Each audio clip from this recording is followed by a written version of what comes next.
fucking, excuse me, pick ourselves and dust ourselves down.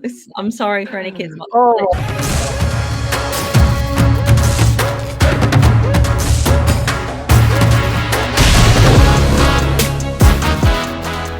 Hello, welcome back to Up the Villa match preview. Aston Villa v West Ham United on Sunday, joined by Hannah. How are you? I'm good, thank you. I'm good. Not going off the back of the best result, so mood's a little bit lower than I was hoping for, but we go again at the weekend, don't we? Definitely. Villa fans, if you are enjoying the content, make sure you subscribe to the channel, smash the likes, and most importantly, comment your thoughts in the comment section down below. Hannah, I haven't really spoke to you on the channel for about a week or two, so how are you sort of feeling, reflecting on a pretty decent week for Villa, beating Everton, drawing against Arsenal, and then coming off the back of a disappointing result in the Champions League against Monaco? Yeah, I think, look, the 1 goal, 3-point victory at Goodison was sort of thought the first time in a while that we've seen Villa do like a really clinical away performance. You know, it was one of those typical Unai Emery 1-0 away from home, defend well kind of performances, and I was really pleased with it. I think it's exactly what we needed. And kind of the same again at Arsenal, though obviously the game wasn't looking great for 60 minutes or so. I thought again we showed some really good characteristics, resolution, determination, like a lot of character, a lot of fight in that game. And I think to come away from a point from trailing 2 behind was a good result on the road at the Emirates. So I was quite pleased with all of that. And I think at that point we'd started to build up a bit of a run, hadn't we? Take away sort of the Newcastle result and maybe one other. In general, going back a couple of months now, we've been relatively consistent, which is something that we haven't been so far this season. And I do feel like the Monaco game has just been a little blip in the road again. I think, you know, the Newcastle result wasn't great. It was an ugly one, but we knew that we had a bad form there. Whereas the Monaco game, I think Champions League away to a, you know, not one of the big teams. I think we probably got a bit ahead of ourselves thinking, you know, this is a winnable game. And hopes were high. And I just think that a lot of that character and that determination that we saw in those 4 points we earned the week before just wasn't there in that Monaco performance. I think it was just a bit lackluster, to be honest. Like, I was watching it obviously from home and I just wasn't inspired. I wasn't engaged. I think we were having chances. So I always kind of had a thought that we'd get back into it. But come the 80th minute, I just started to accept that it just wasn't going to happen for us. I think it was a really toothless performance. And again, it's just a tale of not keeping a clean sheet, but also like, why are we conceding early in 8, 9 out of 10 games? It's just ridiculous. Like, I don't know at this point what it is. We know we've got defensive fragility, like that's just a matter of fact, but there's defensive fragility and then there's just like, is this almost like a curse now, like something mentality wise? Like, surely it's being drilled into them before the game, get to that first 15-20 minutes and don't concede, because at the minute it's killing us, because it means you're constantly, from very early on in the game, you're fighting, and that's not always the way that you're going to have success, because we need to just be cruising in a game. We need to be 0-0 at half time. Like, that would be lovely. I just think it's just frustrating. It's really frustrating. And I think, yes, we do need perspective. Like, I don't think the season's been bad, but there's definitely been warning signs from very early on this season that we've got a real issue with the defence, and it's not really being rectified. I know we've still got the same players, and in fact, we've got injuries, but tactically, and like, we've not got rubbish players. Why hasn't this been fixed by now is my biggest gripe. Like, where are we? Nearly the end of January. The season is really progressing fast now. we're going to struggle to finish in the European places if we keep doing this, because tiredness is going to kick in more. We're going to get more injuries. It's going to become more of an issue. We're not going to be able to score 2 or 3 in every game to get points, and that's the issue. So feeling a little bit frustrated because that was such a good chance for us to go into that Celtic game feeling really confident. And even going into West Ham at the weekend, like if you've come off the back of a Champions League win in the week, it's a confidence boost. Although some would say that we don't necessarily perform well after a win in the Champions League, but I just think we need the momentum, and that I just feel like that we just as we were getting this is a bit of a stumbling block. So it'll be interesting to see how we do play on Sunday and how we come back from it. Yeah, you make some great points, and I think you've touched on why do we keep conceding early, our defensive fragility. I've actually got to a point with it now where I don't think Unai Emery can do anything about it, because you just can't sort of like legislate for Tyrone Mings passing it to one of their players. We then concede a corner. We then don't get the first contacts on the first ball. We then react slowly and don't get contact on the second. So you see how like a progressive pattern there has happened where we just don't deal with the first, the second, the third. And I just don't think he can. I No, think I think it's the player. It has got to be the players, because you know how meticulous Unai Emery is with his planning on how he wants the team to be.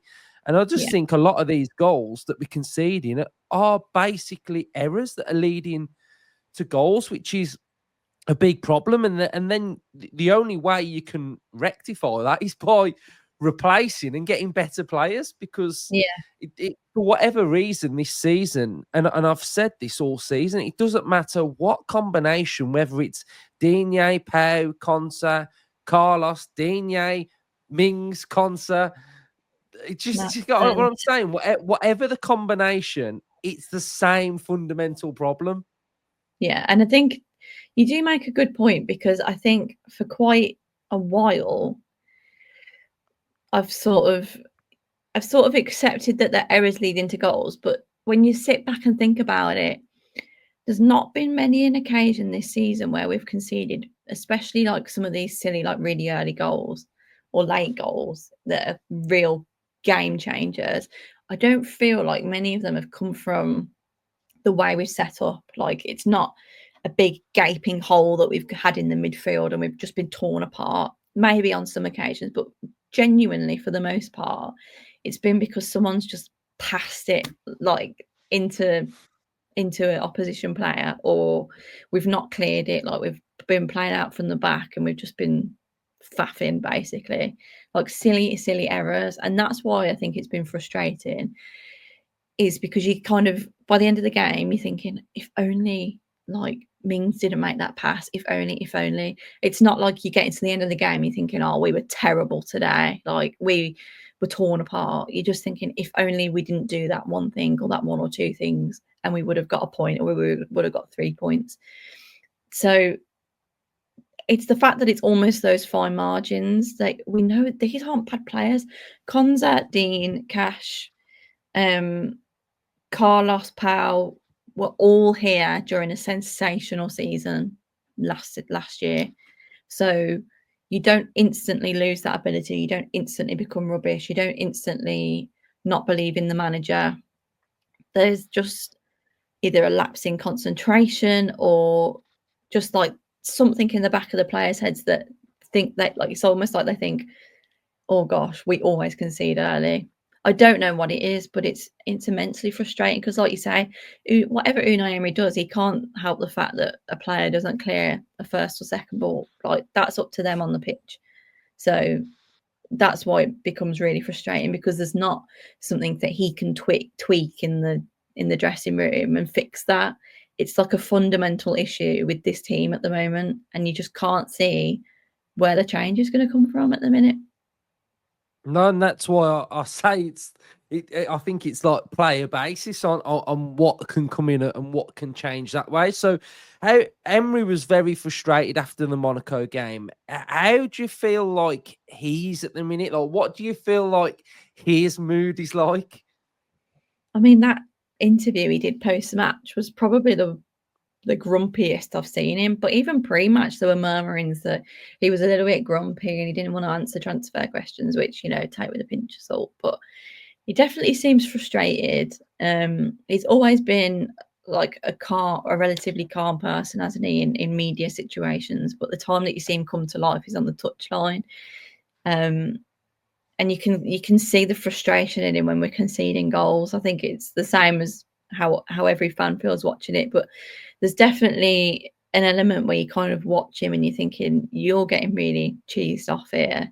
And there's probably some players that behind closed doors he's having a few words with, but I think he's still a classy bloke. He doesn't ever lose his head, does he? So it's hard to tell really what the extent of his frustrations are. Like, is he blaming the players? Or because I know he did take a bit of the blame for the Monaco result, didn't he? He said he doesn't think that the two strikers worked, and he thought that perhaps some of his changes weren't as effective as he'd hoped them to be. So it's not like he thinks he's devoid of any responsibility, but I can tell that he's definitely frustrated, and he's probably feeling the same. As in, we're training every week, we're working really hard defensively, but we're still conceding all these goals. So you can only assume that this transfer window, and even when we go into the summer window, that changes are going to be made that hopefully kind of get rid of this bad omen that we've got looming over us. There's got to be something that breaks the curse. Yeah, there has indeed. So West Ham up next. We didn't play them that long ago in the FA Cup. It was Potter's first game. They've gone on to play 2 games. They have beat Fulham and lost to Crystal Palace. They have got injuries to Bowen still, to Todibo. Somerville might be back for this game. Mavropanos is suspended. So they've got some defensive issues that look like they're going to pose them problems. That would mean that hopefully our attack can then pose them massive problems. So, Anna, how are you feeling about this game? It's another opportunity. It's one that we really need to win this game in the position that we're in the league. We've got to try and win every game we can. But, how are you sort of feeling playing West Ham again? They're one of them teams. I hate playing West Ham. I really do.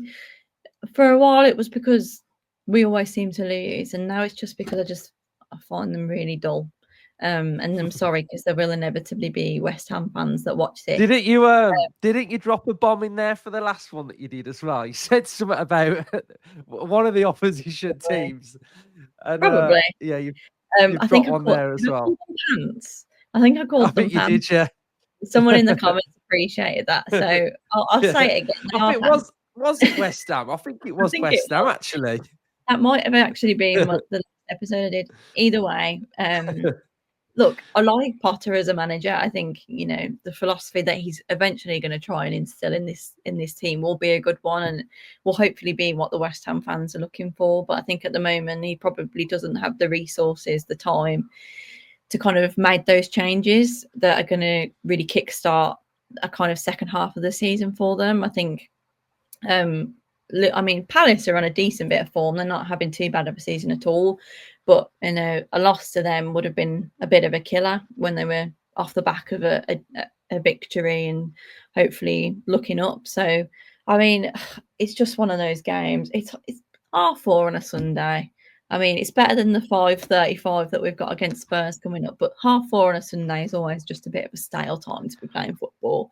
So, on a personal level, I'll probably be shivering and a bit grumpy about watching us play West Ham. However, I think hopefully the recent victory against them will instill a little bit of confidence, despite the fact, again, we did concede an early-ish goal in that game. We were then fighting back, and it wasn't until, to be honest, the late stages that we managed to turn it around. We cannot rely on that this weekend. We cannot let them score and then be fighting back. So, again, going back to my earlier point, 0-0 at half time is exactly what we should be aiming for. If we can't be ahead, a clean sheet in the first half, because I do feel like from a mentality perspective that's what we need at the minute. I think, like you've touched on, missing a few of their better players. Obviously, we know about Bowen, a really top talent, but a few of their other sort of mainstay players out as well, which will obviously be frustrating for them. But you've only got to look at Villa at the minute. We've obviously been missing Onana, we're missing Pau Torres, John McGinn's been out.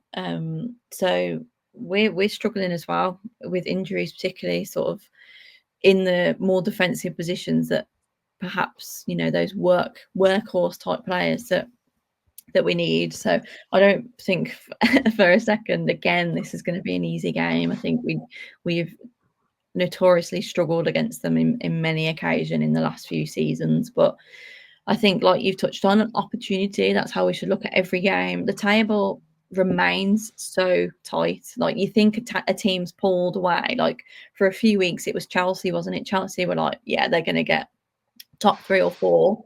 And then it was Newcastle. And both since have kind of had a couple of bad results. And then it just blows it wide back open again. The minute we're 4 points off fourth, like, again, that you're relying on other teams above you to drop points. But our route into that European sort of top 6, top 7 is still carved out for us. We've just got to, you know, take control of our own destiny. I don't know how many cliches I'm going to use in one speech, but in general, I think we should absolutely just fucking, excuse me, pick ourselves and dust ourselves down.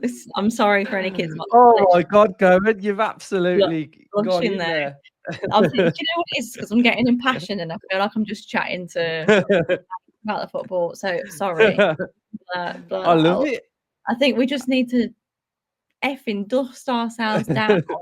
Stop feeling sorry for ourselves when things go wrong, and just, you know, embody some of that mentality that we've had in some of the more recent performances, like that Everton, like the Arsenal. Yes, weren't perfect, but some of that character, some of that spirit that has helped us to win those points. And I think it can be a good game against West Ham.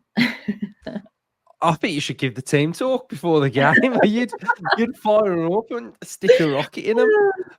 So what we're going to do is just have a quick little look tactically. I'll run through this then. So Potter in the last game went for a 5 at the back. That's the sort of formation that he liked when he was at Brighton. But with Mavropanos injured and Todibo injured, centre-backs are limited for West Ham. So I doubt that they will go for a flat-out 5 at the back because they don't have the centre-backs to do that. When they played Villa at Villa Park, they did play with a sort of a semi-5 at the back with four central defenders through there.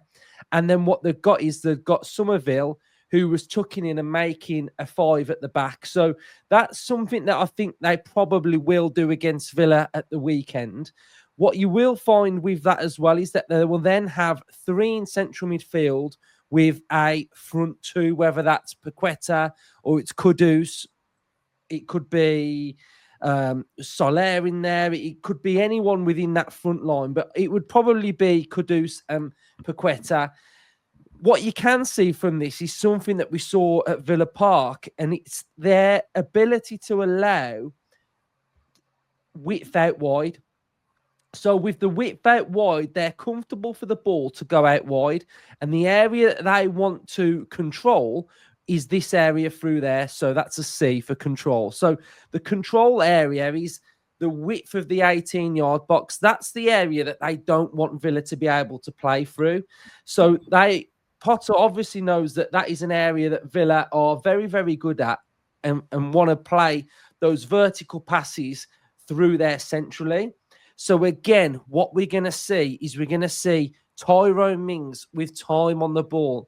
They're going to allow Tyrone Mings to have the ball. We've got to use it quickly to go out wide, and we've got to use it quickly to go out here. Look at the amount of space that's there for Cash to get on the ball, for a wide right player to get on the ball. And it's important that we are finding those progressive forward passes quickly enough that we're able to offset their shape and do a lot of damage in there as well. So I've got another image for you here now, so we can see this one will show what West Ham were like when we got the ball with the goalkeeper as well.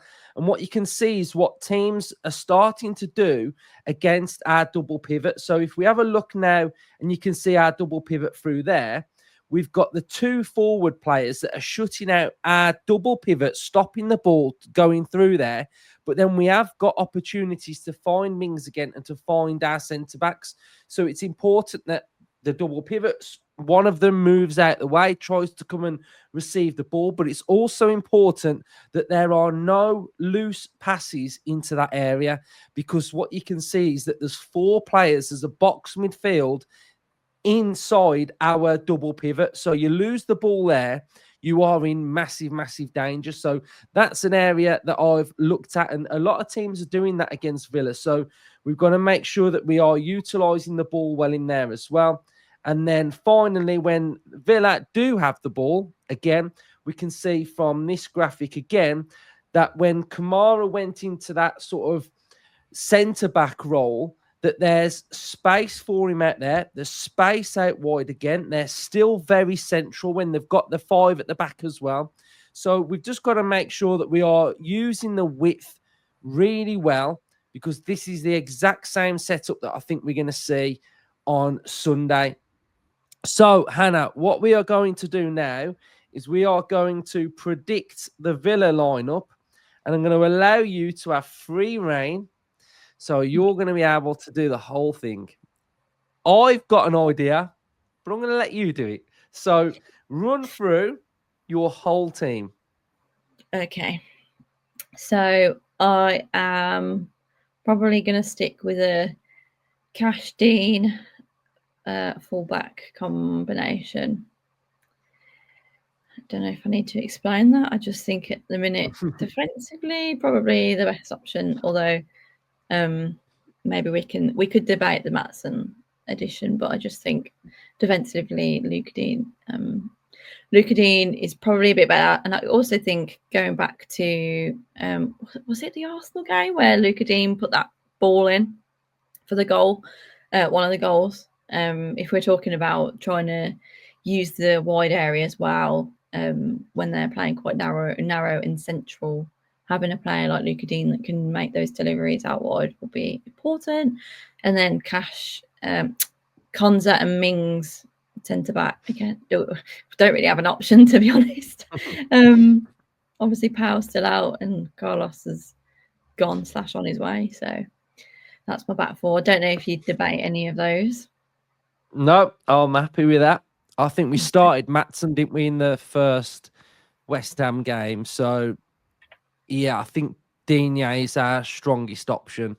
So Yeah. I would stick with that. Yeah. Going to midfield, if you're talking double pivot, we're obviously missing Onana, but we do have Kamara, who, even in the darkest of days, really does light up the world, doesn't he? He's just a little star. Love him. So I expect it to be Kamara. And Tielemans, again, I'm trying to think of what midfield we played for Monaco, and my mind is absolutely failing me. You've got to help me out here. Rogers, Buendia. Buendia, that was it. That was the change. Yeah, Rogers, Buendia. Did Bailey start? Bailey, yeah, Bailey. Okay, so we had a bit more of a kind of three behind Watkins, yeah. So we're still missing McGinn. We're missing Barkley. We're missing Onana. The midfield options are seriously depleted. So I don't know if he would play Buendia again in this type of game. I'm not sure. I think he had moments actually in that Monaco game where you kind of saw the best of him. But yeah, I'm not too sure. I am tempted. Maybe this is where the debate starts. I'd be tempted. Can we put Rogers sort of in the 10 behind Watkins and then have Ramsey and Bailey on each sort of wing? Yeah. I just think Rodgers, we know the link up, him and Watkins is kind of our best partnership in the team. I think Rodgers is also pretty good at finding space. He's powerful. He can drive forward from the middle of the park. I think it could work. We've not seen him and Ramsey sort of play alongside each other very often. So I guess to that extent, it's a bit of an experiment. But I would prefer Ramsey out a bit wider, having Rodgers central rather than the other way around. And then again, kind of at the minute, unless Malen can really knock on the door, I think Bailey does get the call first. And Watkins for me is probably the simple option. Yeah, I think the debate now starts around that front line. On the thumbnail, I've gone with Marlon must start. And I asked our YouTube subscribers to vote on if Marlon should start as well. And I've got the numbers here. So we See, I had wasn't at the privy time to this, so at the time of recording, we have got 556 votes. 84% are saying Marlon to start. Now, to caveat this, Marlon hasn't played loads and loads. I don't think he's fully fit. Personally, if Marlon was fully fit, I'd start him because yeah, I think we need not a lift, but I think we an need injection of something. yeah, and Yeah, he would bring that. So yeah, when I look at the team that you've sort of picked here, I don't mind it, but I'm too comfortable with knowing what I'm going to get from Bailey, and yeah, do you know what I mean? Like I'm not here to bash him or anything, but I don't feel like I think he should start in this game. On the other hand, think what I saw from Buendia against Monaco, I think he probably deserves to still play because I'm not saying he was fantastic, but he was the best out of a bad bunch, really. yeah, You know what I mean? So, if Buendia's deciding to stay and wants to stay at Villa, yeah. I think he's probably got a start for me. And I mean, the other one, which I want to get your thoughts on, really, is that Ramsey came on pretty late in Monaco. Like, did he have a knock or was he ill or because that was very strange for him to not really be too involved against Monaco. So if someone had to nail me to what I think, I think I would go with something like that against West Ham. I think that would be my vibe, but it means you're sticking Rodgers out on the right, which we can kind of do if that means Kamara's going to go into a back three. Cash is going to offer that width, but it would mean Buendia would have to sit a little bit more in there.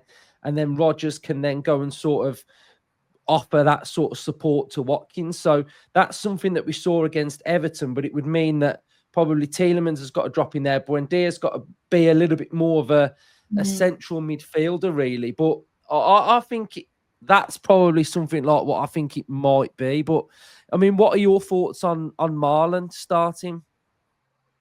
Yeah, I think it's a fair point around if he's definitely fit, does he get the call up? I think, like you say, he's not played many minutes, so I foresee his debut at Villa being, coming on after 65, 70 minutes and getting a run around there. But again, I think, I don't disagree that I think we need a little bit of something at the minute, a little bit of a spark. We really have missed that this season, haven't we? Bailey was so good last season. We had a lot of goals coming from across the park, and we have lost that. So another player that can potentially bring that is crucial at the minute. I'm just not sure that he would start, but I don't disagree on Buendia by any means. I think he, like you said, best of a bad bunch potentially. I thought he did have a few promising moments, and if he's going to stay, he's going to want minutes. It's whether Unai Emery kind of thinks that it was enough to start in the Premier League. But then again, it's like if you're good enough to start in the Champions League, surely you're good enough to start in the Premier League. And we're feeling quite often that we're a predictable side now, whether that's because we're slow or just because it's very samey. there is an element of predictability about Villa. So, you know, mixing it up a little bit, starting with Buendia, throwing in Malen, however we kind of tweak it, could work in our favour, just giving it that little bit of something different. Because I know we get frustrated at Villa Park and the players say we need to be patient. And I do agree. I think there's some people that go to the games that really are quite frustrating to listen to because they are so impatient.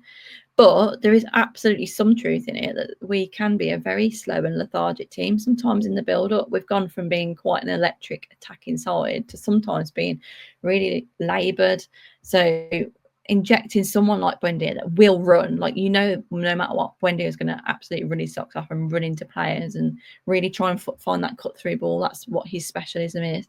And then a player like Malen who's coming in is sort of supposed to be, you know, an exciting new winger, looking to impress in the Premier League. Like, I absolutely have no qualms with either of them starting, and I do think we need a bit of something special at the minute.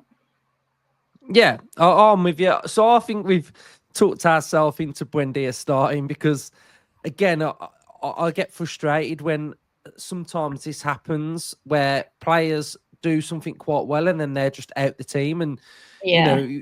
we need to build a bit of momentum, I guess, with Buendia. Like, he's got to probably have a run of games where he can sort of just keep getting better and better and better, really. So yeah, I think that's probably what our lineup's going to be then. So, Villa fans, let us know your thoughts then. So, finally, then, Hannah, what would be your score prediction for this game? Oh, I don't know how much we're into manifestation on the Villa fan channel, but I'm going to manifest that we're not going to concede a goal in this game and that we're going to win 2-0. That would be unbelievable if we could do that. It would be unbelievable. I'm going to predict a win. I think we are going to win. I'm going to go with a 2-1 win. Hopefully they score. Well, hopefully they don't score, but hopefully they score a late consolation goal. I think I'd prefer them to do it that way than go 1-0 up and chase Yeah. another game. So, yeah, so those are our thoughts. Hopefully you guys have enjoyed the episode. So thanks everyone for watching. Up the Villa. Up the Villa.